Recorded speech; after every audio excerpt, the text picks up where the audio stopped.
Welcome to Sumo biology online classes. आज हम लोग पढ़ेंगे जीन थेरेपी। तो हम लोग पढ़ रहे हैं क्लास 12 बायोलॉजी का chapter number 12 biotechnology and its application. हम लोग बायोटेक्नोलॉजी के एप्लीकेशन में एग्रीकल्चर फील्ड में एप्लीकेशन कंप्लीट कर चुके। मेडिसिन फील्ड में एप्लीकेशन में लास्ट लेक्चर में हम लोगों ने पढ़ा था जेनेटिकली इंजीनियर्ड इंसुलिन। आज हम लोग पढ़ेंगे जीन थेरेपी। ठीक है जी, इंपॉर्टेंट है टॉपिक, इससे आपको क्वेश्चन मिलने के पूरे चांस रहते हैं। If a person is born with hereditary disease can a corrective therapy be taken for such a disease. अगर कोई बच्चा पैदा हुआ है कैसे अनुवांशिक बीमारी के साथ, ऐसी बीमारी जो उसको माँ बाप से मिली है जेनेटिक मटेरियल की वजह से, तो उसको क्या हम करेक्ट कर सकते हैं? ऐसी तरह की डिजीज़ का क्या ट्रीट कर सकते हैं? बिल्कुल कर सकते हैं। Gene therapy is an attempt to do this. इसके लिए हम लोग जीन थेरेपी कर सकते हैं। और जीन थेरेपी क्या है? Gene therapy is collection of method that allow correction of a gene defect. तो जीन थेरेपी ऐसे डिसऑर्डर के लिए है जो डिसऑर्डर जीन के फॉल्टी होने की वजह से आ रहा है। जीन अगर फॉल्टी है तो जीन प्रॉपर काम नहीं करेगा। और जीन का काम क्या है? To express itself. जीन अपने को एक्सप्रेस करेगा और जीन के पास जो जानकारी है किसी लक्षण को निर्धारित करने के लिए, जीन लक्षण को निर्धारित करेगा। Gene is a segment of DNA which have a coded information for a certain character. Gene DNA का वो टुकड़ा है जिसके पास जानकारी है किसी एक पॉलीपेप्टाइड चेन के सिंथेसिस के लिए। ठीक है जी। तो जीन का जो एक्सप्रेशन आता है जिसको हम लोग बोलते हैं फ्लो ऑफ इंफॉर्मेशन, या कहिए कि सेंट्रल डोगमा, जीन पे क्या होगा? जीन पे होगा ट्रांसक्रिप्शन। ट्रांसक्रिप्शन के फलस्वरूप डीएनए का ट्रांसक्रिप्शन हुआ जीन का, और क्या बन गया? Messenger RNA. मैसेंजर आरएनए के ट्रांसलेशन से बन जाएगी प्रोटीन, और वो उसके फिजियोलॉजी को इफेक्ट करेगी। क्लियर? कोई ना कोई काम करेगी। ज़्यादातर प्रोटीन, ज़्यादातर एंजाइम जो है आपके प्रोटीन ही है, और एंजाइम क्या करता है? सबस्ट्रेट को प्रोडक्ट में बदलता है। अब अगर एंजाइम नहीं बना, या ये कहिए प्रोटीन नहीं बनी, तो सर्टेन चीज़ें इफेक्टेड हो जाएंगी। वही आपका डिजीज़ हो गई। ठीक। अब कोई जीन है जो फॉल्टी है, एंजाइम नहीं बन रहा, तो डेफिनेटली कई चीज़ें इफेक्ट होंगी। ये क्या है? आपका जेनेटिक डिसऑर्डर। और अगर आप ये जो फॉल्टी जीन है उसको रिप्लेस कर दें, या कहिए कि आप इसके ये जो फॉल्टी जीन है उसका करेक्ट जीन इंट्रोड्यूस करा दें ऑर्गेनिज्म में, सेल में, तो करेक्ट जीन आने से ये डिसऑर्डर जो है उसका रिजॉल्व हो जाएगा, टेकन केयर हो जाएगी। क्योंकि अब करेक्टिव जीन जो बाहर से आपने जीन इंट्रोड्यूस करा दिया, फंक्शनल जीन, करेक्ट जीन, वो अपना इफेक्ट दिखाएगा। Gene therapy is a collection of methods that allow correction of a gene defect. Gene defect को करेक्ट कर देगा that has been diagnose in child और एम्ब्रायो, जो चाइल्ड में या एम्ब्रायो में आपने डायग्नोज किया। Here genes are inserted into a person's cells and tissue to treat a disease। आपने फंक्शनल जीन इंट्रोड्यूस करा दिया, वो अपना काम करने लगेगा, डिजीज न्यूट्रल हो जाएगी, उसको ट्रीटमेंट हो जाएगा। Correction of genetic defect involves delivery of normal gene. Normal gene आपने बाहर से डिलीवर करवा दिया इनटू इंडिविजुअल और embryo to take over the function and compensate the non functional gene. तो फंक्शन करने लगेगा। फंक्शनल जीन है, करेक्ट जीन है, फंक्शनल जीन फंक्शन करेगा तो कंपनसेट कर देगा नॉन फंक्शनल जीन को, जो जीन डिफेक्टिव था, जो उसके माँ बाप से मिला है।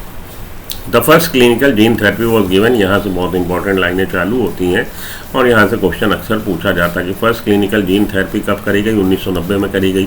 1990 में किस में करी गई? 4 ईयर ओल्ड गर्ल, 4 साल की बच्ची में करी गई, विद एडिनोसिन डायमिनेस डेफिशिएंसी, जिसमें कि एडिनोसिन डीएमिनेस नहीं बन रहा था। और ये एंजाइम रिस्पॉन्सिबल है proper functioning of immune system. This enzyme is crucial for immune system to function. अब ये एंजाइम नहीं बनेगा तो इम्यून सिस्टम जो है कंप्रोमाइज हो जाएगा, इम्यून सिस्टम प्रॉपर अपने पोटेंशियल पे काम नहीं कर पाएगा, तो इस तरह का जो बच्चा होगा उसमें इन्फेक्शन जल्दी होंगे। The disorder is cause due to deletion of gene for adenosine deaminase. ये डिसऑर्डर क्यों हो रहा है? एडिनोसिन डीएमिनेस डेफिशिएंसी की वजह से हो रहा है। क्यों हो रहा है? क्योंकि एडिनोसिन डीएमिनेस के लिए जो जीन है वो फॉल्टी है, उसका डिलीशन हो गया है। In some children ADA deficiency can be cured by bone marrow transplantation. तो आप क्या करते हैं? इस तरह के चिल्ड्रन में आप बोन मैरो ट्रांसप्लांटेशन करा सकते हैं। In others it can be treated by enzyme replacement therapy, या कुछ में आप क्या कर सकते हैं? आप एंजाइम बाहर से इंट्रोड्यूस करवा सकते हैं, बाहर से एंजाइम के इंजेक्शन दे सकते हैं। In which functional ADA is given to the patient by injection.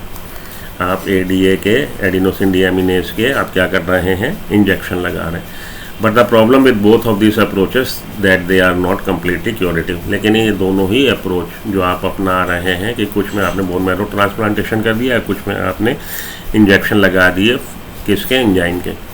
लेकिन ये दोनों ही अप्रोच जो हैं वो कंप्लीट क्योर नहीं है। कंप्लीट क्योर नहीं है क्योंकि ये फॉर टाइमिंग है, जितनी देर आपका इंजेक्शन का असर रहेगा उतना उसको उतने टाइम पीरियड के लिए भाई ठीक है, नहीं तो फिर से डेफिशिएंसी, जब एंजाइम बन ही नहीं रहा फिर वो डेफिशिएंट हो जाएगा।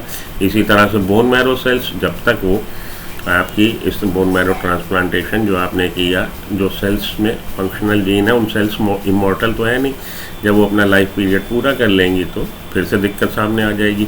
As a first step towards gene therapy, lymphocytes from the blood of the patient are grown in culture outside the body. तो आप क्या कर सकते हैं, जीन थेरेपी में आप क्या करेंगे, लिम्फोसाइट्स ले लेंगे, किससे, ब्लड से पेशेंट के, उनका आप कल्चर फॉर्मेशन करेंगे, कल्चर में ग्रो करवाएंगे उसको, और फंक्शनल ADA-cDNA उसमें इंट्रोड्यूस करा देंगे। अब यहाँ पे देखिए फंक्शनल ADA-cDNA, ये क्या है ADA-cDNA? कहने का मतलब है कि फंक्शनल ADA एडिनोसिन डीएमिनेज वाला आपने जीन, तो जीन क्या है, DNA का टुकड़ा। अब cDNA क्यों लिखा है, cDNA इसलिए लिखा है, C stand for complementary DNA। ऐसा DNA, देखिए DNA पे DNA का सिंथेसिस होना, DNA के स्ट्रैंड पे DNA का बनना, DNA के स्ट्रैंड पे DNA का बनना क्या है, रेप्लिकेशन, और RNA के स्ट्रैंड पे DNA का बनना, ये आपने शायद सुना नहीं होगा, RNA के स्ट्रैंड पे DNA का बनना, क्योंकि DNA पे RNA का बनना ट्रांसक्रिप्शन, लेकिन RNA के स्ट्रैंड पे DNA का बनना रिवर्स ट्रांसक्रिप्शन। और रिवर्स ट्रांसक्रिप्शन में एंजाइम कौन होता है, रिवर्स ट्रांसक्रिप्शन के लिए प्रोसेस के लिए जो एंजाइम है वो रिवर्स ट्रांसक्रिप्टेज है, और जिन वायरसेस में ये एंजाइम मिलता है उनको हम लोग रेट्रोवायरस बोलते हैं। तो यार देखिए लिखा है यूजिंग अ रेट्रोवायरल वेक्टर। तो cDNA, C stands for complementary, और RNA के स्टैंड पे जब DNA बनता है तो उसको हम लोग बोलते हैं cDNA कॉम्प्लीमेंट्री DNA, cDNA। ठीक है, आई बात समझ में, cDNA का मतलब है C कॉम्प्लीमेंट्री, और RNA के स्ट्रैंड पे, RNA पे जब DNA बनता है तो उसको हम लोग प्रोसेस को बोलते हैं रिवर्स ट्रांसक्रिप्शन, और इस तरह का जो DNA बना उसके लिए टर्म यूज़ करते हैं cDNA कॉम्प्लीमेंट्री DNA। तो अब आपने functional ADA, functional gene ADA जो प्रोड्यूस करेगा, और वो जीन कैसा है, cDNA कॉम्प्लीमेंट्री DNA, जिसको कि आपने बनाया कैसे, using a retroviral vector, is then introduce into this lymphocytes. अब आपने लिम्फोसाइट्स में जो लिम्फोसाइट्स आपने निकाली किससे, पेशेंट से, जो पेशेंट सफ़र कर रहा है किससे, ADA डेफिशिएंसी से। क्यों सफ़र कर रहा है, क्योंकि उसमें ADA एडिनोसिन डीएमिनेज बन नहीं रहा। क्यों नहीं बन रहा, क्योंकि जीन का डिलीशन हो गया। उसकी लिम्फोसाइट्स को आप कल्चर फॉर्मेशन करेंगे, कल्चर में ग्रो कराएंगे, और उसमें इंट्रोड्यूस करा देंगे functional ADA-cDNA, functional gene introduce करा दिया। तो ये वाली जो लाइन है फंक्शनल ADA-cDNA, इसको मैंने एक्सप्लेन करने की आपको कोशिश करी कि कहना क्या चाहता फंक्शनल ADA-cDNA। ये चीज़ ज़रूर याद में रखिएगा। अगर आपको समझाया, समझ में आ गया, वेल एंड गुड, वरना रट्टा मार लीजिए। A functional ADA-cDNA is then introduce into this lymphocytes which are subsequently return to the patient. बाद में रिटर्न कर दी पेशेंट को, पेशेंट में वापस आपने उसको इंट्रोड्यूस करा दिया। However as this cells are not immortal, लेकिन ये अजर अमर नहीं है, इनका भी डेफिनेट पीरियड है, लाइफ स्पैन है। The patient requires periodic infusion of such genetically engineered lymphocytes.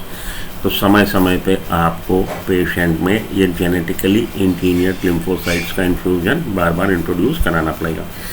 However if the gene isolated from marrow cells providing ADA is introduce into cells at early embryonic stage. आप जानते हैं जब embryo बनता है कैसे बना जी, आपका जाइगोट बना मेल गैमीट और फीमेल गैमीट के फ्यूजन से।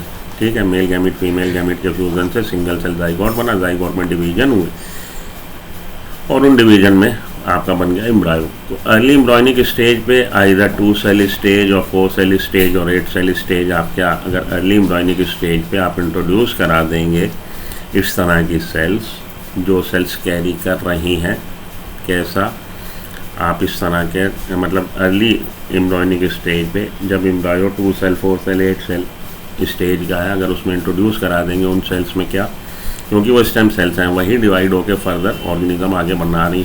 जब मल्टीलेयर्ड हो जाएगा एम्ब्रायो आपका, एक्टोडर्म एंडोडर्म मीजोडर्म, फिर उससे फ्यूचर के आपके ऑर्गन सेल्स बन जाएंगे। तो अर्ली एम्ब्रायोनिक स्टेज पे अगर आप इंट्रोड्यूस करा देंगे फंक्शनल ADA-cDNA, तो ये जो ट्रीटमेंट है ये पक्का पूरी तरह से क्यूरेटिव होगा। However, if the gene isolated from marrow cells producing ADA is introduced into cell at early embryonic stage, it could be a permanent cure, तब ये परमानेंट क्योर हो सकता है। ठीक है जी। तो जहाँ से क्वेश्चन आपका पूछा जाता है कि फर्स्ट क्लिनिकल जीन थेरेपी कब दी गई, किस में दी गई और किस डिजीज़ के लिए दी गई और आपने क्या इंट्रोड्यूस कराया। ठीक है। परमानेंट क्योर कब हो सकती है? अर्ली एम्ब्रॉयनिक स्टेज पे हो सकती है, जब आप फंक्शनल एडीए CDN इंट्रोड्यूस करा दें सेल्स में एम्ब्रॉयनिक स्टेज पे, 2 सेल 4 सेल 8 सेल कह लीजिए, अर्ली एम्ब्रॉयनिक स्टेज याद रख लीजिए। और वैसे आप क्या कर सकते हैं, वैसे आप या तो बोन मैरो ट्रांसप्लांटेशन करा दीजिए या बाहर से आप AAD एंजाइम का इंजेक्शन दे दीजिए, लेकिन वो परमानेंट क्योर नहीं होगी। इसी तरह से क्वेश्चन आपके फ्रेम होते हैं। चलिए PPT पे चलें, देखें कुछ क्या मैं आपको दे सकता हूँ एक्स्ट्रा। तो जीन थेरेपी ये आपकी बुक की लाइनें हैं, इसको पढ़ के मैं आपका समय नहीं खराब करूँगा। समझा दिया गया है आपको कि जीन थेरेपी में करना क्या है। अ person is born with hereditary disease, हम क्या कर सकते हैं, जीन थेरेपी से उसको क्योर कर सकते हैं, जिसमें हम फंक्शनल जीन इंट्रोड्यूस करा सकते हैं पर्सन की सेल्स में या टिश्यू में। ठीक है। नॉर्मल जीन को इंट्रोड्यूस कराना है। फर्स्ट क्लिनिकल जीन थेरेपी जैसा कि बात हुई 1990 में 4 साल की लड़की में किया गया with adenosine deaminase deficiency. Gene therapy के लिए आप फर्स्ट स्टेज पे क्या कर सकते हैं, आप बोन मैरो ट्रांसप्लांटेशन करा सकते हैं या आप बाहर से इंजेक्शन दे सकते हैं एंजाइम्स के। ठीक। अब आपने क्या किया है, लिम्फोसाइट्स निकाली और लिम्फोसाइट्स में फंक्शनल एडीए CDN इंट्रोड्यूस करा दिया और लिम्फोसाइट्स वापस पेशेंट में इंट्रोड्यूस करा दिए। लेकिन ये पूरी तरह से क्योरेटिव नहीं है, क्योंकि समय समय पे आपको इसका इन्फ्यूजन देना पड़ेगा, इस तरह की जेनेटिकली इंजीनियर्ड लिम्फोसाइट्स का। चलिए आइए इस टॉपिक से रिलेटेड कुछ क्वेश्चंस देखें। Gene therapy can be referred as, तो pre clinical testing for inherited disease, no treatment of disease cause by genetic defect by introducing functional gene to the cell. आप कह सकते हैं ऑप्शन नंबर बी इसका correct answer है। Option number B को चुन लीजिए। ठीक है। आगे चलूँ? चलिए आगे चलते हैं। और आगे चलते हुए नेक्स्ट क्वेश्चन है, which of the following statement is incorrect about gene therapy in ADA deficiency. Lymphocytes from patient are taken out, cultured करता है, फंक्शनल एडीए CDN इंट्रोड्यूस करते हैं, लिम्फोसाइट्स आर देन इंट्रोड्यूस कर देते हैं। Once we introduce lymphocytes with functional gene, यहाँ पे gene होगा functional gene to the patient, there is no need for further infusion. No, ऐसा नहीं कह सकते, हमें पीरियोडिक इन्फ्यूजन्स की ज़रूरत पड़ेगी क्योंकि लिम्फोसाइट्स इमॉर्टल नहीं है। तो यही स्टेटमेंट गड़बड़ है, डी। आगे चलिए, इस तरह से देखिए क्वेश्चन आते हैं पेज नंबर 211 पे। ये इसका डिस्क्रिप्शन है जो भी हम लोगों ने पढ़ा। एग्जाम्पल ऑफ जीन थेरेपी क्या है जी, introduction of gene for adenosine deaminase in person suffering from severe combined immunodeficiency syndrome. तो ये स्किड सीवियर कंबाइंड इम्यूनोडेफिशिएंसी, ये स्किड डिजीज़ क्यों हो रही है, क्योंकि उसमें एडिनोसिन डीएमिनेज नहीं बन रहा और जो इम्यून सिस्टम है वो कंप्रोमाइज़ हो गया, इम्यून सिस्टम पूरे पोटेंशियल पे काम कर रहा, तो वो डिजीज़ हो जाएगी उसमें, जिसको कि हम लोग बोलते हैं severe combined immunodeficiency. Example of gene therapy, introduction of gene, आपका आंसर हो जाएगा ऑप्शन सी।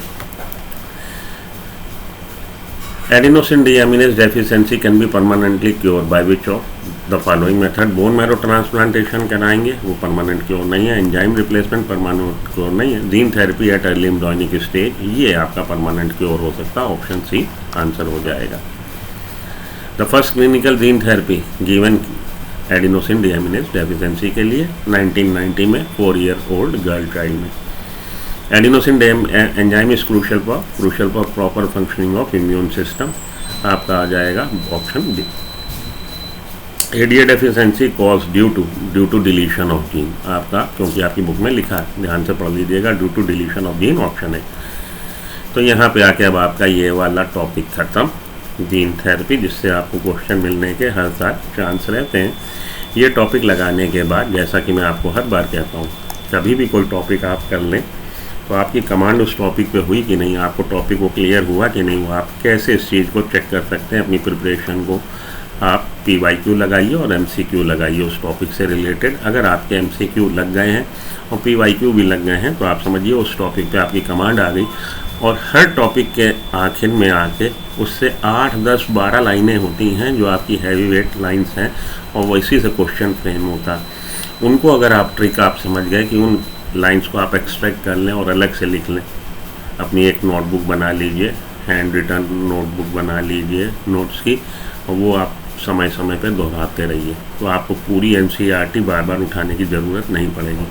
उम्मीद करता हूँ सेशन आपको पसंद आया होगा। अगर आप लेक्चर के अंत तक आ गए, लाइक कर दीजिए, उससे हम लोग को बहुत मिलता है भाई कि चलो कोई हमारे काम को अप्रिशिएट कर रहा है। चैनल को सब्सक्राइब कर लीजिए और बने रहिए सोमो बायोलॉजी के साथ फॉर फर्दर प्रिपरेशन। मिलता हूँ ब्रेक के बाद। Good luck, goodbye, have a nice day, thank you.